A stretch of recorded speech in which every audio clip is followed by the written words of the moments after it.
everyone, and welcome to a very special episode of Majority Rules, a show in which we talk about Mizzou Athletics Majority, which is Olympic sports athletes. Today, we will be focusing on just one sport, however, as there is a coaching search going on. And as Dylan wrote in his recent piece at the site at Rock M Nation, which everyone should read, women's sports are in the middle of a renaissance, primarily led by the stars of the NCAA basketball. Mizzou has yet to seriously join the movement, as national relevancy has been slowed primarily due to poor team performance. So, about that poor team performance, the season is over. The Robin Pingeton era is now in the rear view. It ended with an unsurprising whimper in the first round of the SEC tournament on Wednesday. So, here we go. Before we get started, you'll notice that there are some new faces among us. So let's go around and introduce ourselves and tell us why you're here and why you think this hire is important. And I'm going to start with Abigail. Hi, my name is Abigail Klaptauskas. I'm here as a community member who very strongly believes that this next hire will right the ship of this program, hopefully for the next 15 years. And I also think that the SEC is leading the charge in defining the brand that is women's basketball. And this hire is going to determine, first of all, it's Laird Veatch's first big hire as athletic director, and it's going to determine his position on the importance of investing in women's sports. I love that. Let's go to the roommates next.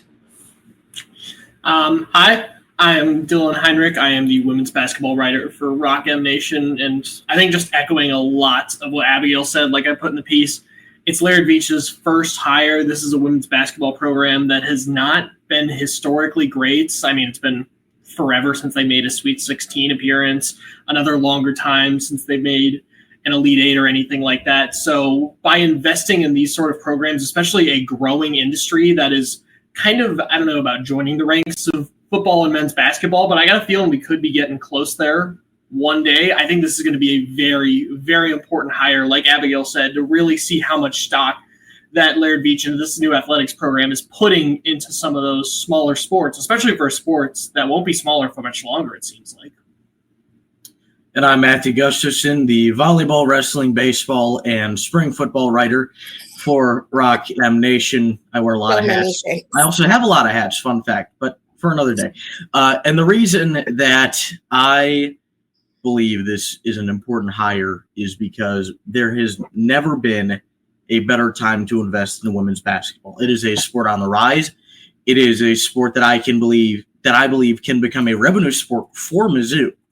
With the right team, with the right head coach, and the right infrastructure in place. If you make a targeted investment right now in women's basketball, you can significantly increase your standing in the sport in a way that you will not be able to do only 5 years from now. This is the time for Mizzou to invest in women's basketball. And in addition, like Abigail mentioned, the first big hire of the Laird Veatch era. Mm-hmm. I believe that this hire will also tell us a lot about Veatch's willingness and the athletics department's willingness to invest in Olympic sports in the future. Yeah. Jeffrey, we'll go to you next. Hi, my name is Jeffrey Calhoun. I'm one of the guests on here today. I'm joining to be very candid because I have been very outspoken about my opinions about Coach Pingeton and the tenure that she has had here, as well as the seasons that she has had in my time here as a student, so the last 3 years. I believe this is a very important hire because we've seen the way that Mizzou fans have rallied around basketball with men's basketball this year, as well as 3 years ago, or I guess 2 years ago. And we've also seen the way that they've rallied around women's sports when they are able to bring in good coaches and players and being able to build a great program. I have a very strong interest in volleyball, and being able to see how that program has been built between the Taylor era to the Sullivan era is incredible. So I know that Mizzou has the ability to jump on this ship of women's basketball. And Karen, as you said before, Matthew, as you touched on before, this is the time to get on this. Women's basketball is at a huge movement right now. And I believe Missouri can and should be a part of it. And I believe that if they can get on this now, make a good hire, that they can be up there as one of the premier programs or at least brands in the sport. Excellent. Kevin, you're next. Hi, my name is Kevin Utz. I'm a guest on here as well. Dylan and I spent a lot of Thursday nights during the women's basketball season because I cover Mizzou women's basketball for the Columbia Missourian. And just kind of everyone said it's a huge investment, the right time to invest for women's basketball. I also think Missouri is a great place for players. Grace Slaughter was the number one recruit in Missouri. Of course, Sophie Cunningham. And I think it wouldn't require a lot of recruiting. I think there's a lot of talent in Missouri for women's basketball to help this program get much better. I agree. And Quentin? Hey, everyone. I'm Quentin Corpuel. I am a men's basketball beat writer for Rock M Nation, formerly football. I think a lot about college athletics has changed. I don't think it has, especially in recent years. But even as it goes through a lot of growing pains, it goes through a lot of change in a very short amount of time. One thing I don't think is going to change anytime soon is the impact of a really good coach, especially in basketball. And we've seen it on both sides recently. Off the top of my head, Rick Pitino at St. John's, say what you want about how viable their style of play is in the NCAA tournament. He has completely reinvigorated a program that hasn't been very good at all for at least all of the students on this podcast. That they haven't been very good our entire lives. And so is that an ageist joke? It wasn't supposed to be. It's okay. It wasn't supposed to be. Sorry if it was. I see. We're 10 minutes in. Karen's already annoyed at me. Shoot. All right. Hopefully I can make up for it. And you were late. And I was a little bit late. That's fair. But just to round out this introduction, I think if Mizzou nails this hire, they can put themselves in a far better spot. Even if that's just competing for an NCAA tournament, because that will mean progress. And Mizzou desperately needs progress because there hasn't been much since Sophie Cunningham left. Good, thank you. And I guess I always start with introducing myself, and I forgot myself this time. So, hello, I'm Karen Steger. I'm the Olympic sports manager and women's basketball and women's sports enthusiast at Rock M Nation. And basically what everybody else said, but especially what Matthew said about this hire is going to tell us what the athletic department and what Laird Veatch thinks about Olympic sports. And Olympic sports are very, very important to me. They're very important to hopefully all of you. So with that being said, whatever Mizzou ends up deciding for their next coach, I think we should probably hope it's on the quicker side, because every day it appears that more and more jobs are becoming available, including in the SEC, which I think today Auburn now is available, and Arkansas. So yeah. And I know that in one of the On3 articles I read, some of the candidates in Dylan's post were mentioned in that post as another person to watch out for. So there's going to be a lot of competition for some of these people that we have down. So let's get into some of our candidates. Dylan put together, as I said before, a list of 15 people. We're not going to talk about all of them. Our podcast producer would actually kill me if we did that. So I think the best way to get started is probably just going to be to start with the internet's favorite candidate, which is, of course, Molly Miller. That may or may not be any of our favorite candidates, but since she has been mentioned on every single coaching piece that has come out, and her name is all over the internet at this point, we should probably talk about Molly Miller from Grand Canyon. So what would make Miss Molly a good candidate for the next head coach of Mizzou women's basketball? Anyone, I'll open the floor.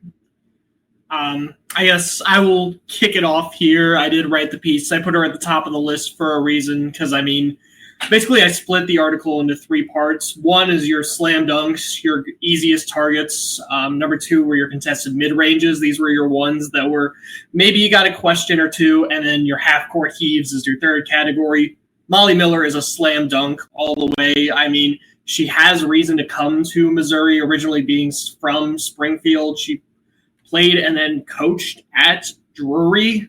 So she's got a bunch of ties locally to the region and then has found a lot of success at Grand Canyon. They've become arguably one of, if not the best mid-major in women's college basketball this year. So it checks all the right boxes. She's a little bit on the younger side, especially for head coaches. So she's someone who's part of this new wave of coaches who can take Mizzou into those late 20s, early 30s, or early 2030s, hopefully, as someone who can start making tournaments consistently with that high-level coaching.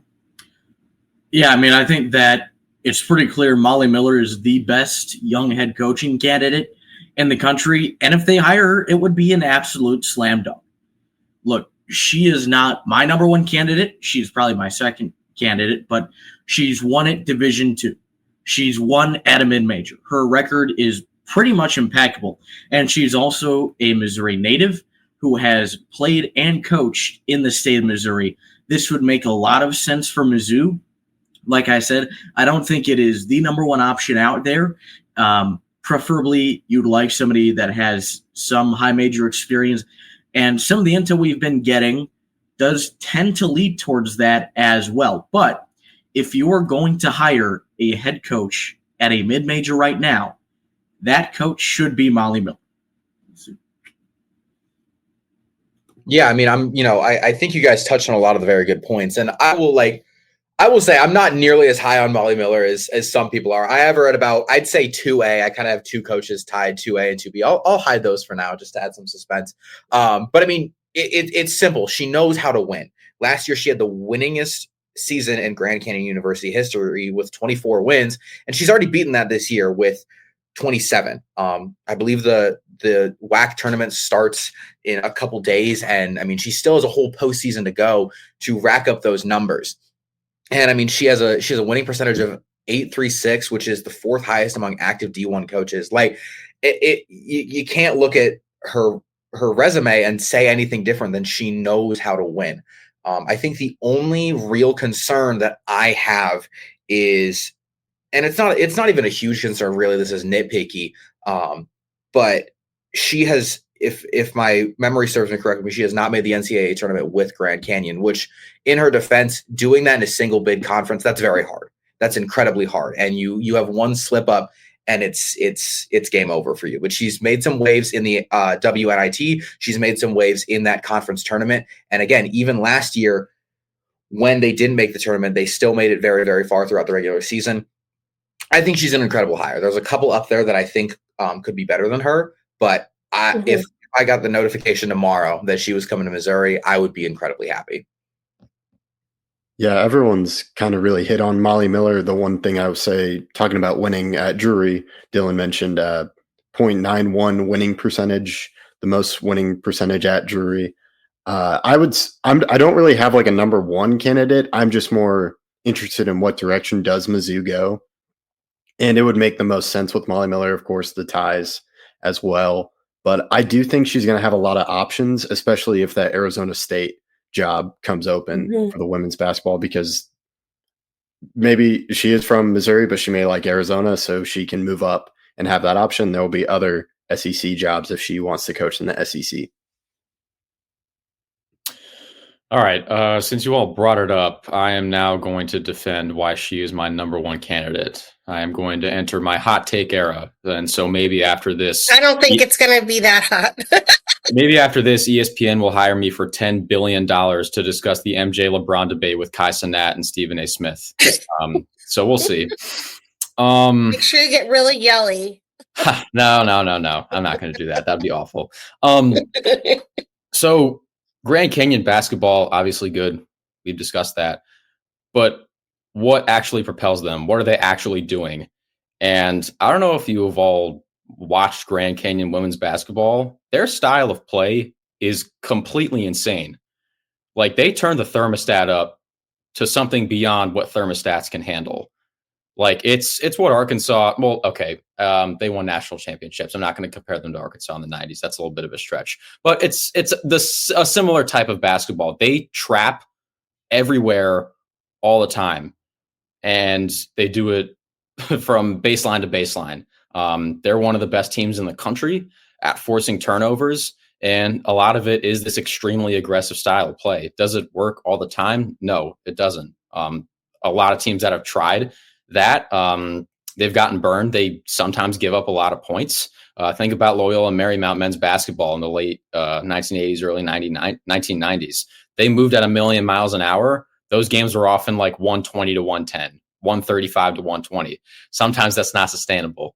But the fact of the matter is this: Grand Canyon has an identity. What has Mizzou's identity been the past few years? Anybody? Like, seriously, what, like, when you think of Mizzou women's basketball, like, what do they pride themselves on, at least from an outsider's perspective? Go up by 10 at halftime, stop playing basketball in the third quarter, and then lose. I was going to say make the same mistake. Give the ball away. Those are all not very positive things. I will also add to this, Q, and you can go back to your point, is that when you look at the best three-point teams across the nation, right now Mizzou is number 18 and three-point percentage. They shoot a lot of threes. They do a lot of damage from the outside. But you want to know who's fourth? Grand Canyon. Like, this is a team that prides themselves on their work beyond the arc, and that's something that Molly Miller is quite familiar with. Yeah, and so I think she could at the very least invigorate Mizzou. I think of a little bit what Dennis Gates did when he first got here a couple of years ago. It was a different style of basketball. Did it always yield positive results? No, but it was exciting. It was fresh, and it led to enough success to get them to an NCAA tournament. And I'm not sure whether Mizzou would be able to make an NCAA tournament in its first season should Molly Miller get hired. But I think there would at least be a lot more to look forward to, and there would be a stronger foundation to build upon than whatever these last few years have been under Pinchton. To add on to that, I mean, first off, credit to Dylan, because he told me this a while back, and I said he's crazy. But when I think about it, honestly, it makes more sense. Like, this team, and Quentin, you've tracked this stat wonderfully. First, second, fourth quarter, they're right there with top 25 teams. I said first half Mizzou women's basketball was maybe a top 25 team in the nation. The problem was second half Mizzou women's basketball was one of the worst teams in the Power Four, if not the entire country, right? So the cupboard is not by any means bare, right? Grace Slaughter is looking like a star player, and she's only a sophomore, right?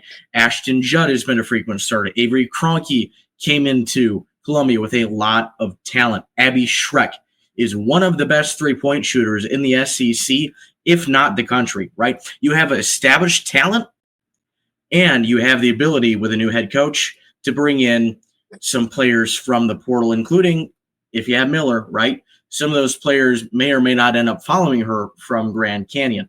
So if you get, and I've said all year, problem with this team, SEC depth, SEC height, SEC coaching, right? They lacked all three of them. If you bring in that right head coach, you bring in a couple of quality forwards, and you bolster that depth, Mizzou could 100% be an NCAA tournament team at the end of next season. Just really quickly before we move on, first, second, and fourth quarter, Mizzou's there's 7 of their last 8 losses, not including the Vanderbilt game. First, second, and fourth quarter, they were plus 12. They were literally better than most of the teams they lost to late in the season, most of which were top 25 teams. Any guesses on what their point differential was in the third quarter in those 7 games? Not plus 12. That much. Negative 78. It was like in the 70s or 80s, right?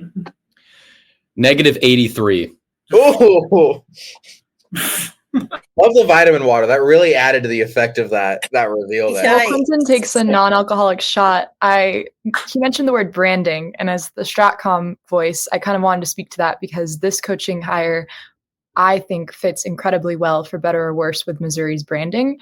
We all questioned what their brand is on the court, but we did a project on them a couple years ago. And actually, I quoted Karen in my project. I'm realizing that this was not meant to be a fluff moment, but they are a Missouri Show Me State family-friendly sports brand. And what kind of the unsung heroes of the Missouri women's basketball program are the older aged fans and families who show up day in, day out, Sunday matinee after Sunday matinee, regardless of how many times this team loses. And many of those fans are local and or from Missouri. And all of the players that we've mentioned, Ashton Judd, Avery Kroenke, and Grace Slaughter, are from Missouri. This is a Show Me State team. Now, some would argue that that has stunted the growth of this team and that recruiting outside of the state has not been good, with the exception of international recruiting, which might be a little bit too far outside of the Missouri style of basketball, because we've seen that while those players are incredibly impressive off the court, the development from international style play to SEC has just not translated well. Well, if we're looking like a candidate like Molly Miller, she's local from Missouri, and I think the fans would respond really, really well to that. This is a Show Me State brand. They love their familial connections. They love Missouri recruits. The recent Missouri legislation lends itself really well to recruiting within state. And so we keep saying, oh, she's from Missouri, but I'd just like to speak to why I think that's important, because she's from Missouri is not a factor that we consider for men's basketball. That was not really something that was thrown out for Dennis Gates when there was a coaching search. But for the women's basketball, that's a very important kind of stance of their brand. And whether or not that has hindered them thus far, I think Molly Miller would only be a net positive, because she's from the state. She represents the Show Me brand, but brings in outside talent that could take them to another level. Now, I will say, I don't want to leave it on more of a sour note, but I did read an article that Gabe DeArmond had shared at Power Mizzou. I know that I had talked to Dylan about this before. She was interviewed about 5 or 6 weeks ago by a Springfield, Missouri newspaper, and it did kind of make me question the fit with Mizzou based on her answers. Now, it could have, and Dylan and I have talked about this, completely have been coach speak, just her talking up the type of institution that Grand Canyon is.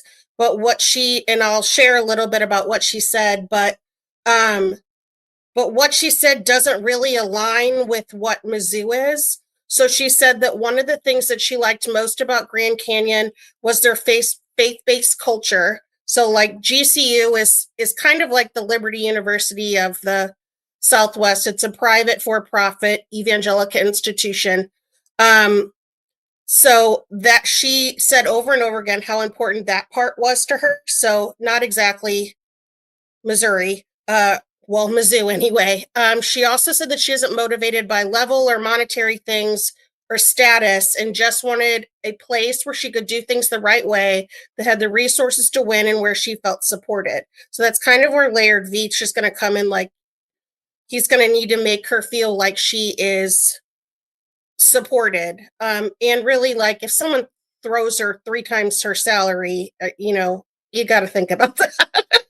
And then the last thing, which I thought might be the most damning thing, was that she said she was excited to go to another school that didn't have football. Well, as we know, at the University of Missouri, football rules all. So if she wants to go, if her next place of employment, she doesn't want to have football, it is not going to be the University of Missouri, unfortunately. You just slow down like the last 17 minutes of discussion. That all sounds like she does not want to come to a school like this, or Mizzou builds a mega church on campus. All other denominations are kicked off, and the football team drops down at the FCS level. Well, where that do you think describes a lot of Big East schools. If she's looking for a faith-based, non-football program, I could totally see her staying within the mid-major and going to a Big East program. Yeah. You mentioned Gonzaga. Yeah, that makes sense. In that piece. Bummer, Karen. That's unfortunate.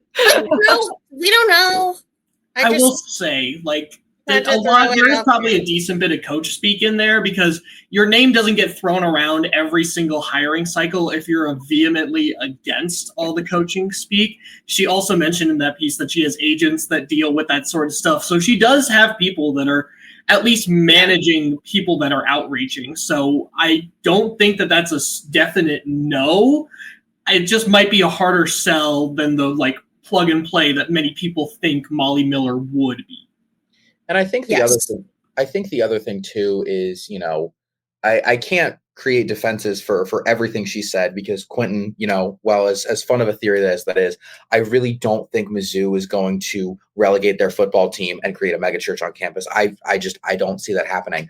But going kind of building off of what Abigail said with the support and the family based thing, I can't think of a lot more programs or sports on Mizzou's campus that have that devoted, almost family feel fan base as Mizzou women's basketball. And I understand, the crowds aren't the biggest, compared to volleyball, compared to gymnastics, but the people that are there are constantly there and they are showing out. I've never seen so many people in t-shirts for a player than the amount of people that are wearing Abby Shrek t-shirts at that game. It's wonderful. It's so They'll sit right by me. I love it. Dude, I want an Abby Shrek t-shirt so badly. I mean, that's going to do numbers at vintage stores in 20 years. I can't wait. But, we talked about coach speech a little bit. And I think if I'm not sure if you guys realize, but I'm not Molly Miller. But to try to get inside of her head a little bit. Yeah, I know Dylan's stunned. Dylan's absolutely stunned. But to try to get inside her head a little bit, you are having by far the best season that your program has ever had. And I think if I'm her, I'm trying to do everything possible to divert the distraction that I'm even leaving, because that kills a fan base, that kills motivation. And Grand Canyon is a team that not only I think is, I don't want to say a lock for the NCAA tournament, but they're pretty close. But this is a team that could go on a serious run. I mean, Quentin mentioned that offense, and that's going to cause serious problems for a lot of teams in the tournament. And you want to do everything in your power to push that train forward as much as you can. And I think that kind of includes, knocking down rumors or speculation as much as you can, even if they're true or untrue, just keeping the focus on, I'm at GCU, we have 2 losses, let's have the best season we've ever had. Right. I agree with that. So let's move on from Miss Molly. So if Molly isn't your number one, like she was for Quentin, who is? Who wants to go next? We'll do it the same way. What makes them a good candidate? What do you like about them? Why is this this is the next coach? Go. All right. I want to go first because I don't want anybody to steal this one because it's probably a pretty obvious one. The person who I believe is the best head coaching candidate of this entire hiring cycle, which makes it a tough hire, but she's got experience in the state of Missouri, Kelly Harper, former Tennessee head coach, 4 NCAA tournaments, each time went to at least the second round, 2 Sweet 16s, leading one of the 2 most iconic programs in this entire sport. She's also coached at the Power Conference level with NC State. She took Missouri State to a Sweet 16. She has been to the Sweet 16 3 times. And, oh, by the way, she played, coached as an assistant, coached as a head coach in the SEC. And the head coach she played for, Pat Summitt. The greatest women's basketball coach, maybe the greatest coach in basketball history. This is, in my view, the clear number 1 choice. And if Missouri can hire Kelly Harper, I think they are going to return to relevance very quickly. I mean, I think just to add on to that, we talk a lot about her Tennessee and her Missouri State runs, but she just didn't pop up out of nowhere. I mean, she took over Western Carolina at the age of 27, and I believe they made the tournament within her first 3 years. It might have been within the first 5. 1, 2, 3. In her first year. They made the tournament in her first season. So, she's been a head coach for, I think it's 20 years now. This is a person who is extremely experienced, someone who's been around the block before. You don't have to deal with any potential buyouts because she's on TV right now. I think we'll get into maybe watching her new team. We'll get into this a little bit more, but I think something else that when you hear what a lot of people from Tennessee say, they are somewhat detractful because they've been on the Kelly Harper ride. But I will say Tennessee is just such a unique area for women's college basketball that you can make it as a 6 seed and lose in the second round and you're fired, which is the case nowhere else. And I think an alleviated pressure situation still competing in the SEC would greatly benefit Kelly Harper because very, very few, I don't think anyone has been able really to handle the Tennessee stretch or the Tennessee pressure since Pat Sutton's left. And I mean, you've seen in head coaches before, right? They take maybe the biggest job in that sport. It doesn't work out. You have to be so incredibly good. I think she is a fantastic head coach, but on such a high level at those institutions that almost every single head coach that attempts it will not make it, right? That does not mean that they are a bad head coach. You've seen it in different sports. You know, one of the example that I can think of, Shaka Smart goes to Texas, right? Has some success, not quite what they're looking for, leaves, goes to Marquette. He has had incredible success there. There are other examples like that. That's just the first one that comes to mind since I've watched Marquette basketball my entire life. But I think that if she gets another opportunity at an SEC school where there's a little bit less pressure, right, but she still has the resources necessary to succeed, you are going to get a very good head coach and for a very long time, because after that Tennessee experience and NC State, I mean, NC State was a huge, huge team in the sport, right? Still is, obviously, but maybe not quite to the level it once was. You know, she's had that experience, and I'm not necessarily sure that she would want to give that a third shot. Now, I know that Jeffrey's just like waiting for his chance because I saw those Kelly Harper gifts that you were throwing out directly in response to the Mizzou women's basketball Twitter account. Yeah, the last, I don't know, 6 or 7 games on their post game on their post game post, I would post a gif of Kelly Harper. I think the best one was even after they beat Arkansas. I posted and said, "Damn, that's crazy." Anyways, and then put the Kelly Harper gif. Kelly Harper, like, it far and away is the best hire in my opinion. And you even look at her lackluster performance, and I can think of, Mizzou would absolutely kill for that. I mean, you know, and I understand that it's not going to cut it at Tennessee. I mean, Tennessee is, I would say, the second best women's basketball program of all time behind UConn. And, you know, getting bounced in the Sweet 16, yeah, that's not going to cut it at Tennessee. Like, I'm going to call it what it is. But, I mean, I can't think of a single Mizzou women's basketball fan that wouldn't be grateful to be making the Sweet 16 every year. And, you know, Kelly Harper was, to put it very, very politely, a Camila Cardoza screw you 3 from making back-to-back SEC tournaments. Or SEC championships, I'm sorry. You know, 2 years ago, she was one of 2 coaches to beat LSU in their national championship run. The other one was Dawn Staley, who, you know, I don't think we'll get Dawn Staley, but I think it'd be pretty cool if we got the other coach to knock down LSU. Throw a whole Brinks truck at her. You know what? I have no idea how we'd get Dawn Staley. If we could, I don't know what I would do, but I frankly don't see that happening. And you know, it is the hire on this list that I think is the most mutually beneficial, because, you know, for Mizzou, you get a coach with SEC experience. You get a coach that knows how to win. You know, even at NC State, when she was let go for lackluster results or what have you, she finished with a winning record, and her last season was 500. Like, that's not terrible. And she was only there, I believe, 4 years. Mm-hmm. And so you get a coach that knows how to win. And then for Kelly Harper, you get a year off, you get a chance to recoup, and you get to go to a SEC program that maybe not as storied as Tennessee, but like you get fired and you can still coach at the highest level in college basketball and bring this program to a win. It's not uncommon to see coaches, take a year off, be an analyst, and then come back, and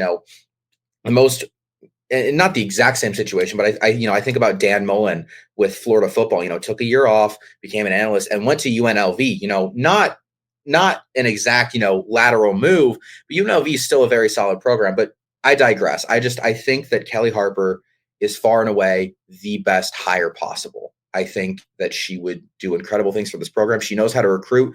The year she got fired, she sent Rakia Jackson to the WNBA draft. I can't think of a lot of other sports where, especially in a sport that has a draft that only has 36 picks, where you can get fired and still send a player of that caliber to the league. And that's just wildly impressive to me. I just want to add, before anybody else looking at it, Frenzy State, she took over for KCOU. Tennessee, second coach hired after Pat Summitt. The fact that she was entrusted with those two programs in short order after two of the most legendary coaches in the sport, I think is tough. Kind of jumping on it. Go ahead. Just quickly, it would also make for a transition because you mentioned the SEC game on the desk. She was very positive about Robin Pinchton. So I think there's also that as well. Just kind of seeing they both know each other. She was very positive about Pinchton and kind of would be interesting because Pinchton has been talking about a new voice and kind of that familiarity with each other. So as I was watching the game yesterday, I was screaming at my TV, play well for Kelly. Do it for her so she can be like, oh, I want to coach these people. But also, Dylan and I can say we have an acquaintance that was actually at the game, covering for Tennessee. And I mentioned something about it, and he said that Kelly seemed very interested in Mizzou's game. And this is a direct quote. Basically, every time Mizzou made a mistake, she would stand up and stare the court down, which meant she was doing it for like 10 minutes straight. And you can take that to mean whatever you want. Practicing. Yes, that's what I'm going to take it to mean. Well, and to kind of build off that, and you talking about, play well for Kelly, so she wants to come here. I've talked about this with some people in passing. Like, the problem with Mizzou women's basketball has never been talent, I don't believe. I can think of about 5 players in the Pinchton era, obviously excluding Sophie Cunningham, that I think could have gone to the league if they had a coach that developed them better. I may stand alone in this take, but I firmly believe that Mama Dembele could have made it to the league. She was top 5 in assists last year in a team that finished last in the conference. I remember one of the most heart-wrenching moments was watching her have a triple-double against Auburn and them still losing by double digits. And obviously with, as Dylan reminded me, Rakia Jackson going in the first round, even though Harper got fired, she can develop these players. And I firmly believe that, I'm not going to say all of them, but Slaughter, Schreck, and Kroenke, especially off the top of my head, are all players that I think could make it to the league in some facet, one way or another, if they are developed correctly. And she knows how to do that. Good. Anybody else have any other statements about Kelly, either for or against? Oh, I was just going to react to Jeffrey. I love your optimism. I disagree with that. Some of those were league players, but I hope that you're right, and I hope under a different leader, maybe that's possible.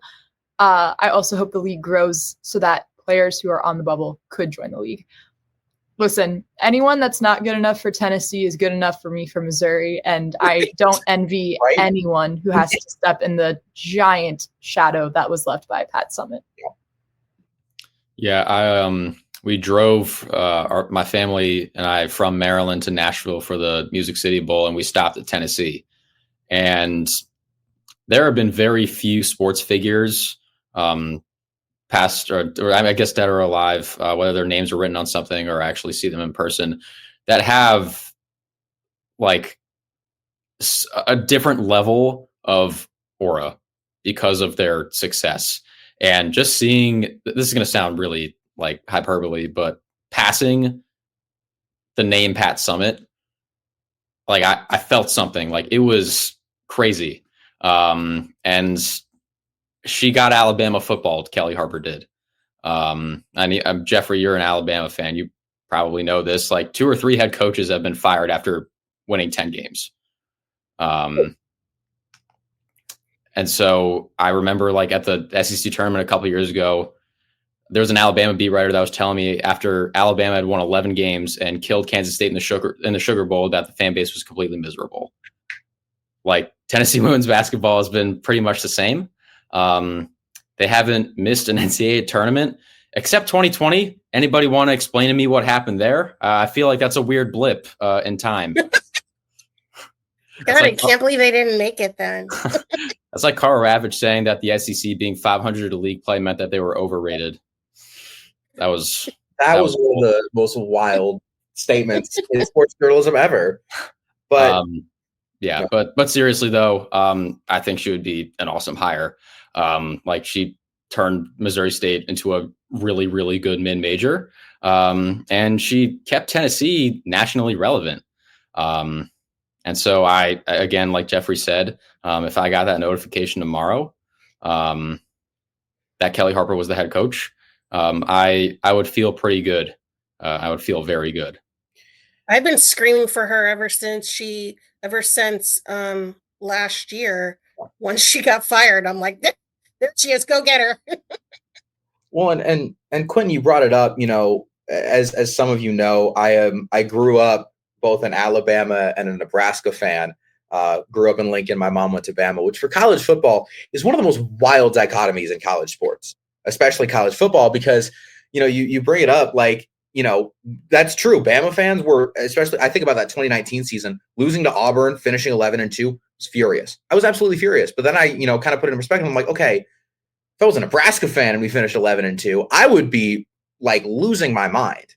And, you know, you think about Kalen DeBoer now at Alabama. You know, he finishes 9-4, and people are already kind of calling for his head and saying, oh, if they finish, you know, 9-4, 2 or 3 more years, he's getting canned. I can think of probably about 55 of the 67, I believe, Power 5 programs that would do anything for consistent 9-10 win seasons.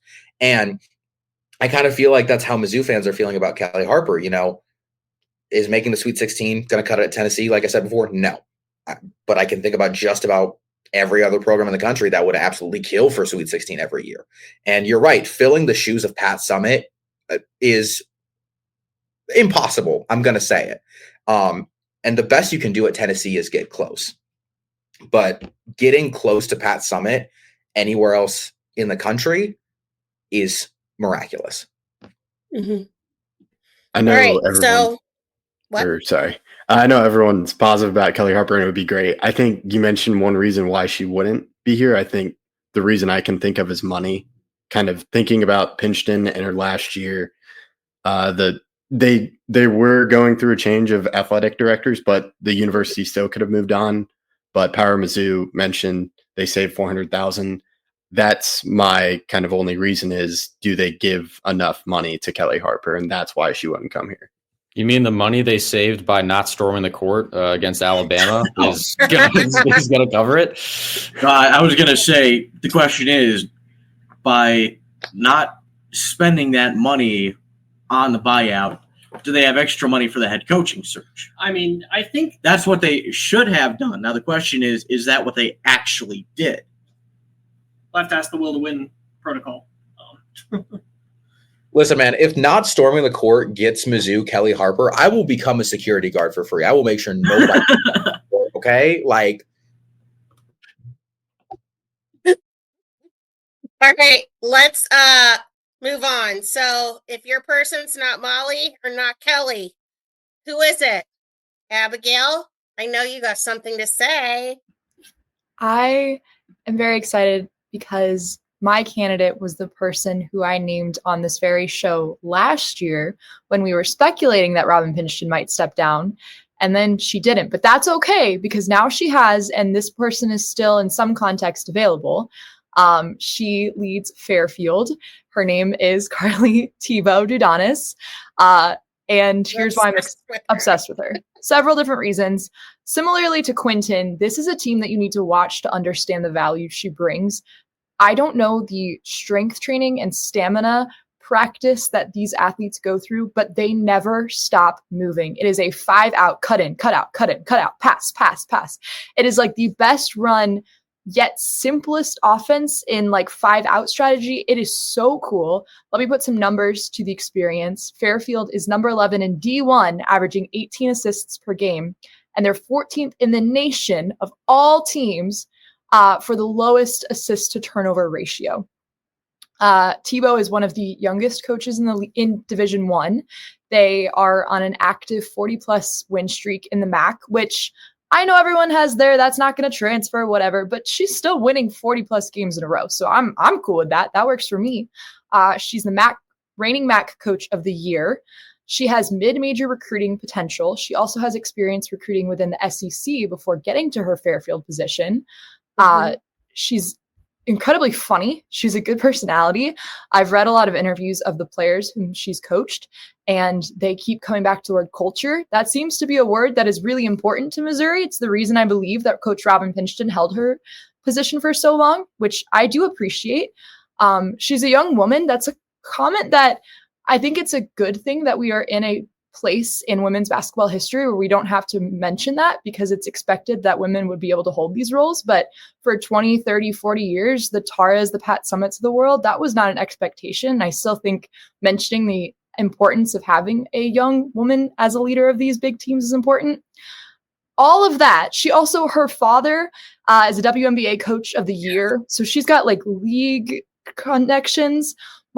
My problem, I worry that she won't leave Connecticut. She's from Connecticut. Her family's in Connecticut. Fairfield's in Connecticut. So for the reason that we like several other candidates with Missouri connections, we might have to entice her with something Missouri. I heard Kansas City barbecue is really good. Yeah, Missouri connection. Fantastic. So yeah, those are my reasons. And I would also really like to be right, because I've realized that there are two things I have no great track record within sports, and that's the draft, the NFL draft, picking the order, and coaching transfers. It's often a name I've never even heard of or never written about. So I just really want to be right about this one. She does have Missouri connections.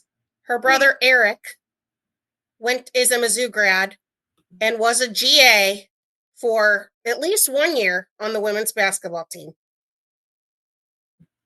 So quick clarification for our listeners, MAC, Metro Atlantic, not Mid-American. And Abigail, I want to build off what you said, because I had her in my rankings. I had her 4th.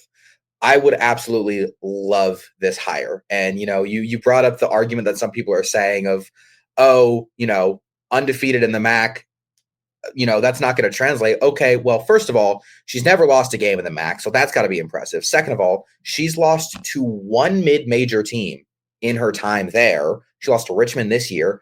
And you say she can't play against the Power 5. Okay, you include the Big East. They went 3-2 against them this year. If you don't include the Big East, they went 2-1. They lost by 2 to Oklahoma State in Stillwater, which is a top 25 team. They can match up with the best. They simply can. And she, it's not like this was an established program. They were 15-15 the year before she got there.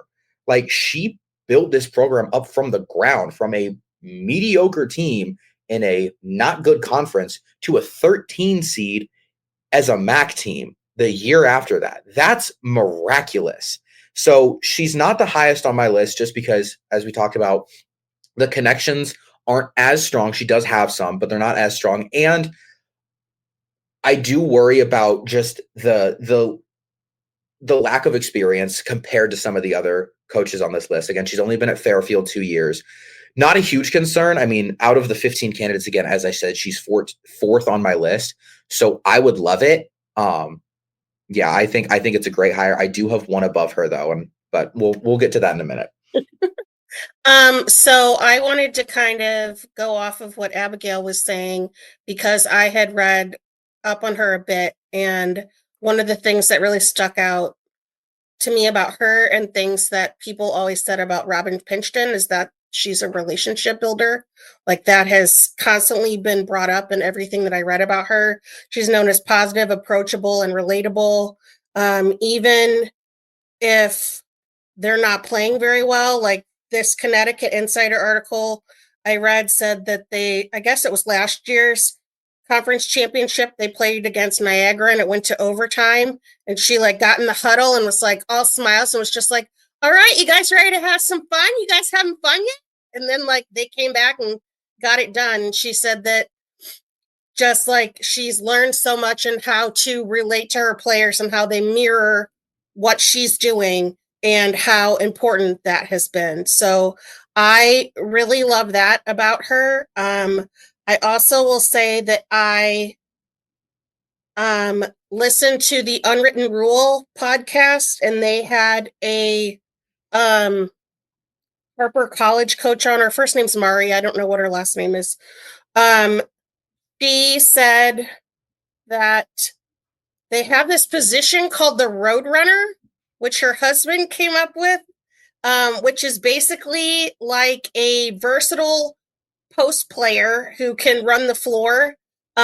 This coach said that it was something that she could almost see Ashton Judd doing, but like if not Ashton Judd, you can recruit somebody to go do that. And if you have a person like that or people like that on your team, it makes doing well quickly easier.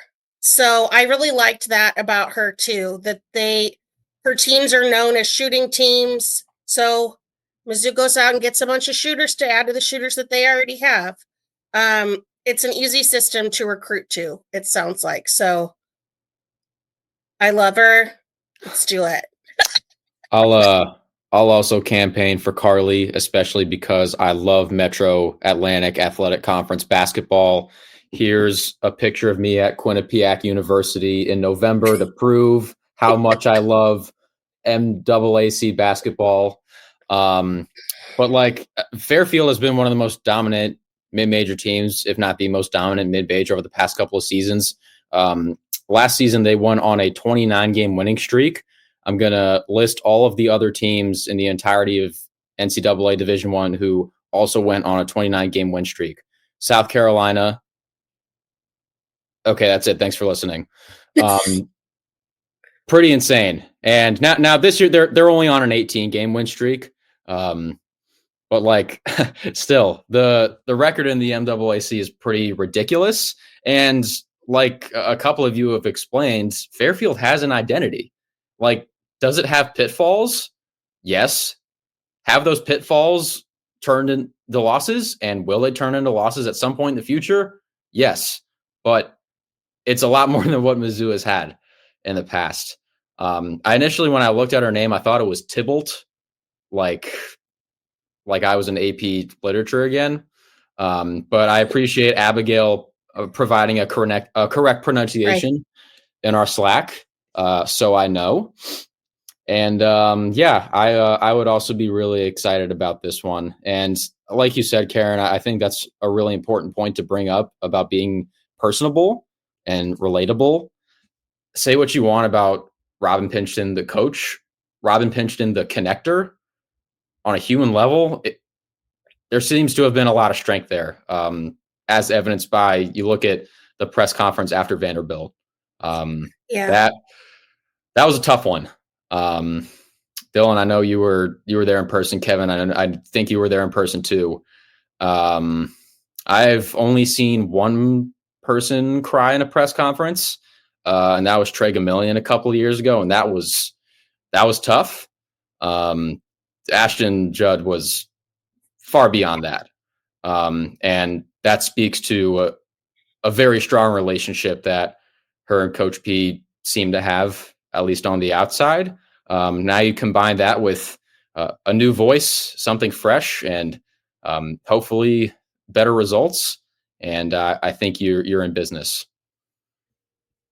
Yeah, and kind of bouncing off that was really just like a beautiful moment between Pinchton and Judd that we got to see of her just hugging Judd as you mentioned. And then Abigail, that was the pick. I know you've been on Carly, Tebow, Dodonis more than me, but learning about it, and you mentioned recruiting, it lists on the Fairfield website that she was the recruiting coordinator that secured the top 2 classes when she was at Mississippi State University. Oh, yeah. Kind of going to the point of the recruiting and going to the future, there's a 2026 recruit, number 11 in the nation, Addison Byron, who's from Park Hill South High School in Missouri.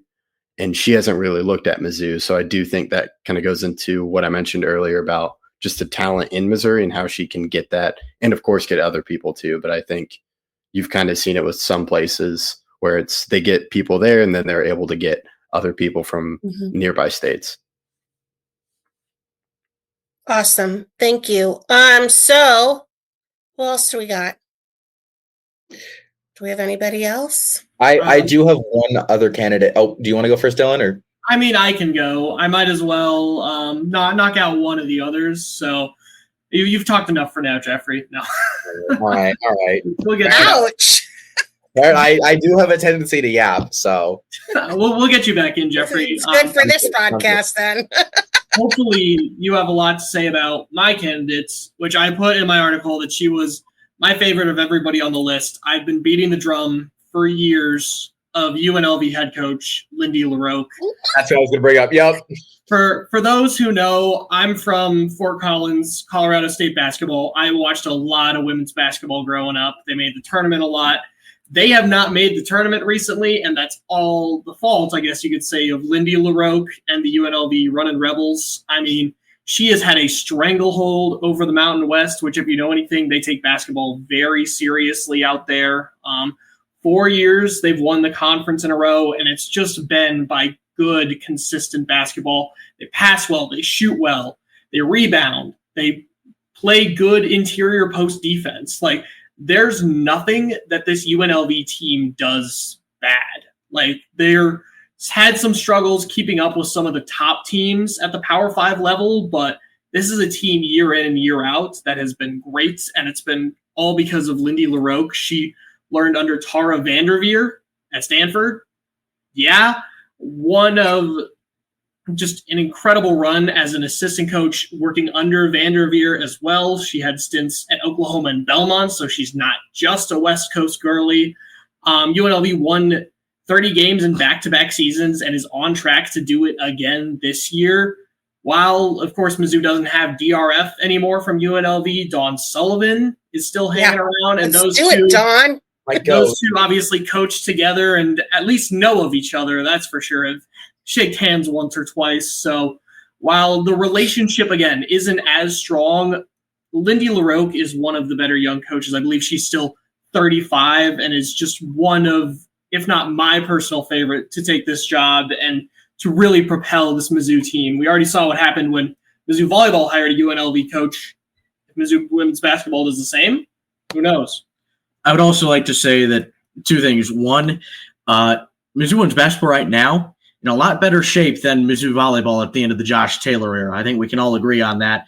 Jeffrey, I know you have some very strong thoughts that those are not for this episode. Two, I appreciated seeing Abigail's surprise and amusement at Dylan using the phrase West Coast girly. Yeah, that was really funny. Yeah, also, Matthew, after you brought up Joshua Taylor's name, I immediately got flashbacks to Jill Gillen in that Arkansas game. I'm going to need a couple minutes to calm down from that. But no, I mean, Dylan took a lot of my talking points. Lindy LaRoque is my number 3 candidate. And honestly, I'd put her at 2B. I'd put her, I'm going to say it, about the same level as Molly Miller. I put Miller a little bit above, frankly, just because of the family aspect and the popularity that she's had. But as much of a joke as the UNLV to Mizzou pipeline has become, it's done wonders for this university. And I think LaRoque is a great hire. And the reason I have her above Tebow Dudanis is, one, the level of play in the Mountain West. Obviously, winning 40 straight games in the MAC is impressive, but there is a big distinction between the MAC and the Mountain West, in my opinion. And LaRoque has a little bit more experience. Dylan, you said UNLV has won the Mountain West 4 straight years. LaRoque has been at UNLV for 4 years. So like she keeps on winning, and I love the product that UNLV is putting out. I think she would be a great hire here. Also, not relevant to anything. Her son is the cutest baby on the planet. Buddy LaRoque, I love him. And he's adorable. And I want him to come to Columbia with her. I think that would be wonderful. So yeah. I was going to say something about one of our readers, when Dylan put out his thing on the site, was they wondered if the fact that she does have 2 young children and has spent the last 5 years or so on the West Coast, if she would be more inclined to stay more on that side of the country, given her family dynamic and her having already built a life out there. She's also from Vegas growing up. Like, she played her college ball at Stanford, but she's born and raised in Las Vegas, Nevada. So again, it's, in terms of geography, it's not as easy as a sell as some of the other candidates, but based on pure coaching props, it's all there. Well, and I was told when DRF was here, when she had basically given Robin the ultimatum, like, win or you're done, before she left, that Lindy was the number 1 candidate. Like, that is who that they were going after. So I don't know if that has changed now that Desiree's gone, but she was at one point the number 1 person that they were going after. And you know, granted, it's very hard to speculate on someone's family values and what they want. And I think you bring up a very good point, Karen, but I think you could also make the counter argument of, okay, her kids are under 5. It's a lot easier to move a family when they're that young and aren't as well established as when they're, That's true. 12, 13. And if, because I think if she doesn't get a power job now, fast forward 5 years, I think that pressure to take a power job is going to be that much higher. And I think it's going to be that much harder to move a family when, your kids are 12 and 7 versus, it's a very good point. Old. So again, hard to speculate, almost impossible with someone's family values, what they want there. But I don't think that's as big of an issue as it might be. And I think I've spent, I have family out on the West Coast. I've spent a decent amount of time in Vegas. I think Columbia is a better family environment than Las Vegas. Controversial. I mean, I said it kind of half jokingly, but like, I really I think Columbia is a better place. So I think she can talk with Dawn Sullivan, who has her family here. Exactly. Because Dawn Sullivan, I believe has a very, very young child as well. I don't know her full family dynamic, but she moved her family from Las Vegas to Columbia. So, and I understand. I don't know the relationship between the two of them, but they overlapped for about 2 years. I'm sure there is some level of relationship there. Mm-hmm. Just something to think about, and maybe it happens, maybe it doesn't. Stanford, if I remember correctly, is going to miss the NCAA tournament the first time in like 4 decades. LaRoque would make a lot of sense at Stanford, and it's possible that job comes up in the next year or two. I'd be interested if they did fire their coach, because I know she's in year 1. Kate Pay, after she took over from Tara, so I think they're going to give her some grace period. But you are right that if she does decide to stay at the UNLV job for another 2 years, maybe that Stanford job is available. No, I agree with that. Yeah, I don't think that Stanford job is going to open up now. But if LaRoque doesn't get poached here soon, she's probably going to go to Stanford if they can't get things fixed. That's a good point you all bring up about the family dynamic. Again, don't want to speculate because every situation is unique. At least for me, like, I moved from California to Maryland when I was 5. I didn't know what was going on. Like, cool, great, going on a nice trip. We almost moved from Maryland to Washington State when I was in middle school. That I was a little more opinionated on because I had 2 younger siblings. We had built a solid life in Maryland. And I think at that point, even though my younger siblings were still like very young, like my younger sister was in elementary school. And I think my younger brother was just starting elementary school. Like we had already built a really, really nice life, in our opinion, in Maryland. And we did not want to all of a sudden shake it up, especially at like my juncture of my life. I'm in middle school. Like, I don't want to roll into high school with no friends. Like, that's Right. That's something that at least I considered. That's something at least I considered. And so maybe with two very young kids, if they were both in, middle school, it's probably at least a little bit different than what she has now. So I'm glad you all brought that up. I will say I did not a real thing. Check on their ages. I just read the comment from this person who often comments on the site that knows everything in the world, Jesse. Some of you may be familiar with his comments on your stories, Quentin.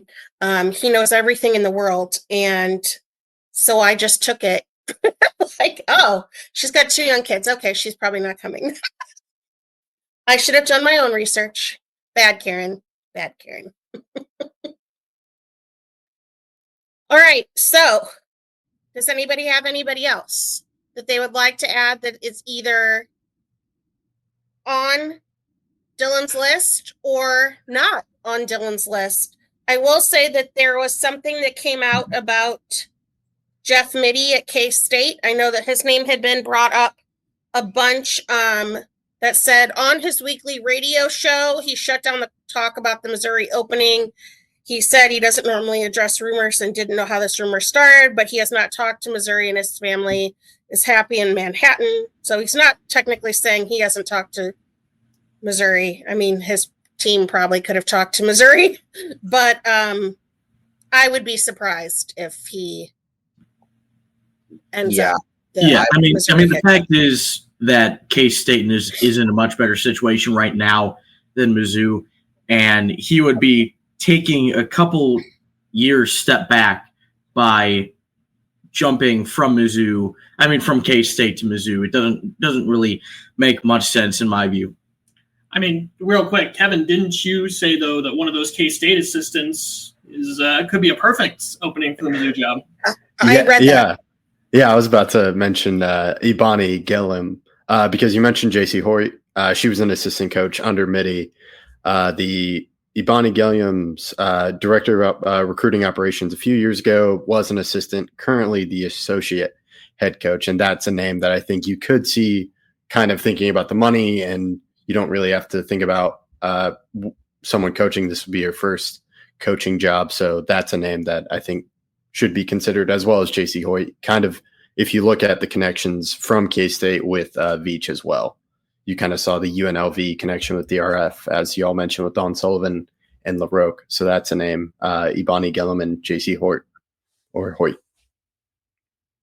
I'm going to throw out one more name that actually the guys on the Unwritten Rule mentioned. Carrie Moore at Harvard. She has done a miraculous job considering that they don't have athletic scholarships in the Ivy League. She is a fantastic recruiter. She's worked at Creighton, Princeton, Carolina, Michigan, everywhere she's been. They've been to the tournament those years that she's been there. She helped pull in the number 10 class in 2019 for UNC and the number 3 class in 2020. She's known as an elite player developer. She's her team is 21-4 this season, including a win over Indiana at Assembly Hall. So that's pretty cool. She played at Western Michigan. She was the NCAA scoring leader her senior year. She played in the W for a bit. So they talked about her mainly because she's kind of like a cerebral Eli Drinkwitz style of candidate. They called her a nerd. People call drink a nerd. I mean, North Carolina, Harvard, both fine academic institutions. So probably recruiting at Harvard. She was another one that was brought up that I was like, oh, kind of perked my ears up a little bit. And by the end of their podcast, they had all put her in like their top 3. So they had been convinced that Carrie Moore at Harvard would be a good bet. So that's the last one that I've got. There was one more that kind of stood out to me because my top 5 was really a big step above everything else. This was my 5th candidate. I had Aaron Russell out of Richmond. I thought he could be a really good candidate. I mentioned before, Thibaut Giudonis has only lost one mid-major game in her time at Fairfield. That was at the hands of Russell. And it was pretty convincing. I believe it was 62-39. One of the worst losses that Giannis has taken in her time there. And he didn't stray away from contact with power programs as well. They beat Oklahoma State, who has been really, really good in the Big 12 this year. And they played 3 consecutive SEC teams. They were not competitive against 4. Was it 4? I was 3. Okay, he was holding up 3. I don't know. Dylan, just stop. The Tennessee game didn't go great for them, but they lost to Texas by 11 and to Alabama 7. Like, that's pretty competitive, especially considering you coach for Richmond. And so, he won 20 plus games for 4 straight years when he coached at Bucknell. Like, he's not as high as my other 4 candidates, but I think that he is a name that I think could fit very, very well at Mizzou, just considering his success. He doesn't have the connections from the research I found, but I would not be upset with that hire as well. One other thing we should mention. He has Midwest connections. I think he played at Iowa, but and then he coached at Chicago, so he's not unfamiliar to the Midwest area surrounding Missouri, if not Missouri itself. I want to say one image we should probably bring up, given that there's been kind of more of a firm connection between her and the job, is Cal head coach Sharman Smith. Because that one's kind of an interesting situation too. Yeah, I think the only reason she wasn't in my top layer of list is it's hard to poach a power conference coach. Because, the ACC, extremely talented basketball conference. The revenue's not completely there at the SEC level. And you're Cal, you shouldn't be in the ACC. I have no idea what those long travels look like when you have to go play Boston College and then come back and play a home gaming at Berkeley. But I imagine it's not fun. And so I think as a coach, that can be one thing that's persuaded to it. But she has Power 5 experience. She has experience coaching at the W. She's from St. Louis. I think that's one coach. I also, J.C. Hoyt, that Kevin touched on briefly as the head coach of Oklahoma State. I think those two, if you're really looking for power conference coaches, Sharman Smith, J.C. Hoyt are really the two that you might want to poach in a sense. And Sharman was mentioned in another On3 article as being an additional one that she had heard that they had talked to. I like her as well. I do wonder though, since she's kind of been out in California since I think 2007, so she's been gone quite a while. But I like her name. So yeah. I think just like my biggest concerns about her is like she's a great coach, but again, I believe she just signed a contract extension through 2029. And so A, that shows loyalty to the program, and B, like if you're Missouri, then you got to deal with contract buyouts, and she's not even one of the top candidates on the list. I had her ranked about 7th. I think Dylan had her lower on the list as well. She's not even one of the higher candidates on the list, and she's going to cost you a lot more than a Kelly Harper or a Molly Miller. That's going to be a serious problem. And this is really the first year that Cal, in her tenure, has been great, which leads me to 2 arguments. One, that you're still, while I do think she's building something, 1 year of success I don't think is enough to go out and throw that much to poach someone. But secondly, she's building something at Cal. I truly believe that. If I'm remembering right now, as of about 2 hours ago, they're 25-7. And again, just happened today. She broke the single season 3-point scoring record at Cal. I think they've scored 293s this year, which is absurd. And she's making a run in the ACC. She beat NC State. She beat Florida State. And I feel like Cal to Mizzou is a lateral move. And you're going to, and just making a coaching change, you're going to take a step back because you have to build that program back up again. So I don't see it. If Mizzou could pull it off, great. But I just don't see it being beneficial for either party, frankly, in the long run. So that makes sense. That's one I don't see. I'll throw out one more mid-major coach before we get out of here, and it's one Dylan mentioned in his article, Amy Egan from Lindenwood. We talk a lot about Missouri connections. She, I think, is the most Missouri out of any of these candidates. She went to South Shelby High School in Northeast Missouri. She went on to Truman State to play basketball and finished her career as one of the best players in program history. Dylan, correct me if I'm wrong. I think her first job coaching was at Robin Pinchton's. Second. Was the first Quincy? The first was an assistant job at Quincy, and then she went to good old St. Ambrose. Okay, cool. But yeah, in recent years, she's helped with Lindenwood's transition into Division I. They were one of the worst teams in the sport a couple of years ago. They were not quite as terrible last season, but still pretty bad. But this season, they are in the upper echelon of the Ohio Valley Conference, even though they're not eligible for the NCAA tournament yet because they're in their final year of the NCAA's. How do I put this neutrally? Controversial transition rule.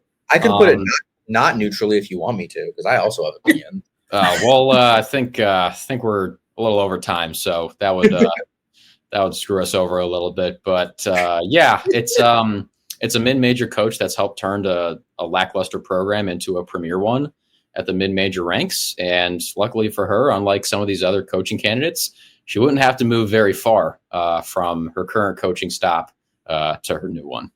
Really quick, I haven't had a fun fact yet, all right? Shelby County, Missouri, home of Norma Stewart, pretty good connection. Truman State, formerly a place where Don Farrow was the head coach before moving to Mizzou. So 2 Mizzou connections there, 2 legendary Mizzou coaches. Egan has kind of a connection tangentially, both of them. Thought that was interesting. I think we're doing this a little backwards too, not just us, but everyone in like the coaching applications. It's just funny because Kevin and I are both graduating. We're looking at applications. The story is never, oh, there's this job opening on LinkedIn. Let's discuss the 250 candidates and see who might be. It's always like, ooh, what's good about that job opening? So for my final thoughts, I just want to give 3 reasons why I think Missouri is a valuable job. Oh, that's actually in my final thing. Oh, fantastic. Well, here are my 3 reasons. You have a loyal fan base, you have a blank canvas to do whatever you want, and there's an incredibly low cost of living. And it's a good college town to stay a while, hopefully 15, 16 years, and win some championships. Yeah, so the only thing I like that, Abigail. So the only other thing I want you to say is give me your top choice, and then that was kind of your elevator pitch. So that's the last thing I'm going to ask for each of you. Your top choice and a very short elevator pitch to get them to come here. Well, my top choice is Carly. Carly T-voted on us, and those are my 3 reasons. Okay. Who wants to go next? I will go next. I will give my pitch to Lindy LaRoque. I think that Mizzou is already in a pretty solid place. You've got pieces like Ashton Judd, Grace Slaughter, and Abby Schreck, but they are in a position where I believe they're going to have 5 to 7 roster openings, and that might be a little much, but I think it's like 3 or 4 roster openings. A lot. Where there will be plenty of room to wiggle in the transfer portal. And so I think that with the right coach, not only could Mizzou be winning tournament games in 2-3 years, I think with the right set of pieces, this team could immediately go back into contention. Think first year under Dennis Gates with the right coach, hopefully Lindy LaRoque. My number 1 choice, Kelly Harper. She's had success in the SEC before. She's coached against some of these Mizzou players. She has seen them play. She knows Is this your elevator pitch, Matthew? Elevator pitch? Yes. It's for Mizzou, not Kelly Harper. What? It's your elevator pitch. What would you say to Kelly Harper to get her to come here? Okay. You have seen the talent on this Mizzou team. You've coached against them. You've seen them at work. I mean, she was there, right? At the SEC tournament. You've been in the SEC. You've had success in the state of Missouri. Come to a place in the SEC that has a passionate basketball fan base, but is not necessarily going to be as psychotic and put as much pressure on you as Tennessee. Mizzou is, I believe, a perfect situation, kind of that sweet spot for Kelly Harper. Okay. No, I'm gonna give my elevator pitch to Kelly Harper as well, and I would just simply look at her and go, Kelly, you know who you are. You've sent women to the league. There are players here that desperately want to make it there and can make it there. You want a strong fan base? You got one here. You want the ability to win and to coach in the power program again and continue the legacy that you have that may have been a little bit tarnished at your time at Tennessee. It's waiting for you here in Columbia. I love that. Kevin? My elevator pitch is to the same person as Abigail, Carly Thibault Dedonis. Missouri has a great place for young women's basketball. You have Rockbridge, who has had plenty of recruits, of course, Sophie Cunningham, but also that's where Avery Kroenke came from. Grace Slaughter, Ashton Judd as well, portal targets, and just kind of, if they bring Carly over to Mizzou, I do think they're willing to spend and invest because that's something she mentioned in an article. So that'd be my elevator pitch, is they're willing to invest if she comes here. I'll give my pitch to Miss Molly Miller. As a wise man once said, the world is yours. And I really think that would be the case if she did come to Mizzou. She could implement her style of play immediately. It's not like she would have changed something that had been built into Mizzou for a long time, because I just really don't think there was much, if anything, in that regard. Also, I know she may not have a similar family dynamic as somebody like a Lindy LaRoque, but Columbia is a fantastic town. It's not just a college town. There is an identity outside of the university. This is a city of well over 100,000 people with a lot of really great living options.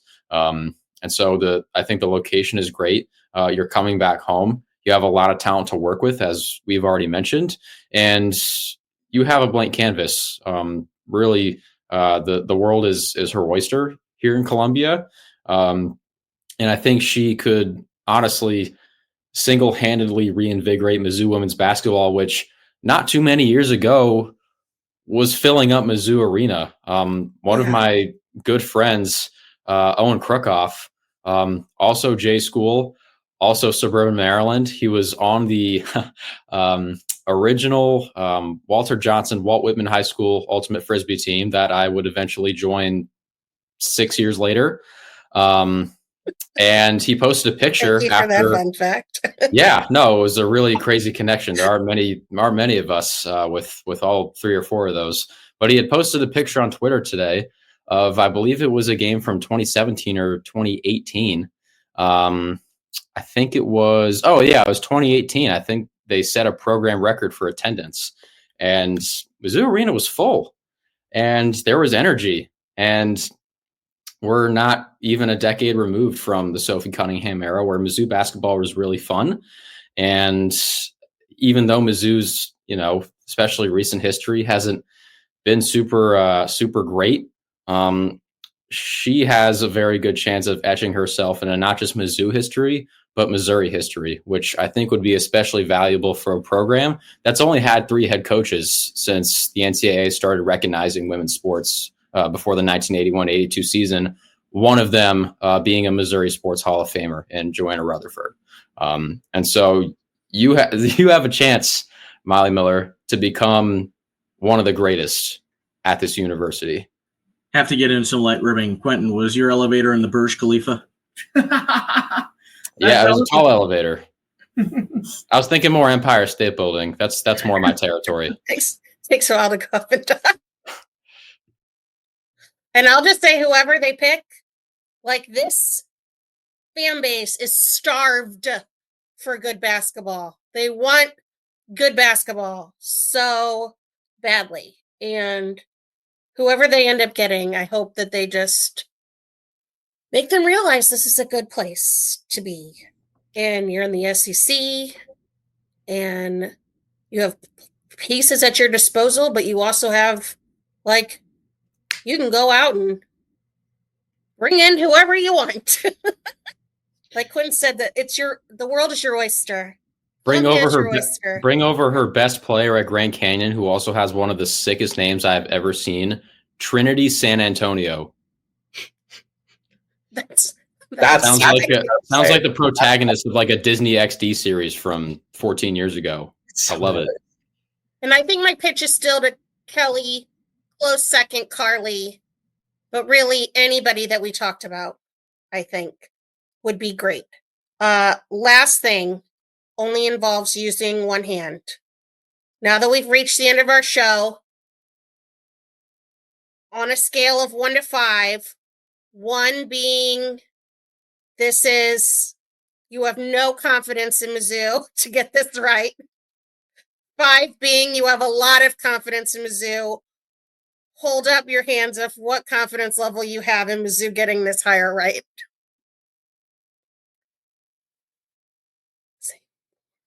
All right, I'm a 4. Abigail, you're a 4. Dylan, you're a 3. You're a 4, Dylan. 4, 2. Oh, God, I hope you're wrong. And Quentin, you're a 3. All right, good mix. Hope that 2's wrong. Kevin, if it was going to be 2, then you might as well have just kept Robin forever. Or I'm just worried about kept one of her assistant coaches. Hey, Bracy, you're up next. Kevin, I gotta ask, holding up that 2, who do you think Mizzou is going to hire with that level of confidence? I don't know. My thing is, how much money are they going to spend? Because looking at the Pinchton contract, that was on the relatively low end. And if you look at Kim Caldwell and Brooks with Kentucky, that was higher than what Pinchton was making this year. Yeah. So they could go the cheap route, which is why I put the 2. I was close to a 3, but it's more like a 2.5. Yeah, 2.5. I hope it's closer I'm wrong to a 4, guys.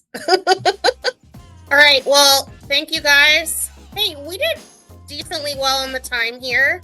I think that our producer Levi will be relatively happy with this. Thank you for joining us, guests. Really appreciate it. Maybe we'll have you on at another time after they make the hire and we can celebrate or cry, whatever. You know what? I'm down for both. This was a wonderful time. Thank you so much for having me on. Thank you so much. See you guys later.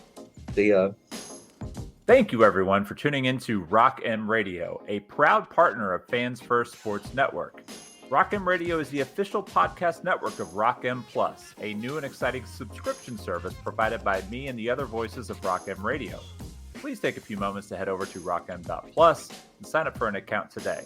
The cost is only $5 a month, and the benefits include access to our live podcast, a subscriber-only message board, weekly newsletters, and more. If you enjoyed this episode of Rock M Radio and would like to see more just like it beamed directly into your personal device, make sure to click the subscribe button below and tell your friends. Our podcast feed is available through the Apple Podcast app for iPhone, Google Podcast app for Android, whatever app you listen to your podcast. You can also find Rock M Radio on Spotify.